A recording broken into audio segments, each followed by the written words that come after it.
Hozir men sizlarga ko'rsatadigan harakatimni dunyoda 15% gina odam bajara olar ekan. Qani siz ham o'sha 15% ga kirasizmi, yo'qmi?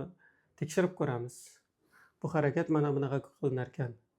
Eng kichkina barmog'imizni ochar ekanmiz, qolgani ushlab qolinar ekan.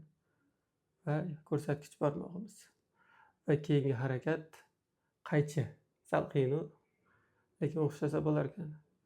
Va keyingisi mana bu harakat. Ikkalasi ketadi, o'rtada juft saqlangan holda. Va chap qo'lda ham mana shuni qilsa bo'ladi-yu, chap qo'lda salgina qiyin ekan. Mana keyingi holat va qaychi va ikkalasini ushlab qolgan holda mana bunday ochamiz.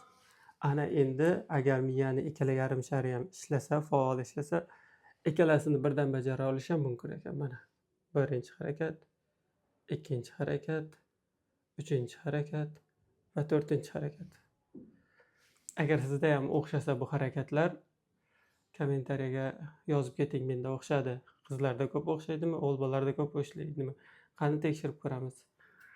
Va keyingi bir ajoyib harakat bor. Buni keyingi videolarda batafsil ko'rsataman. Mana bu harakat, teskarilanma harakat.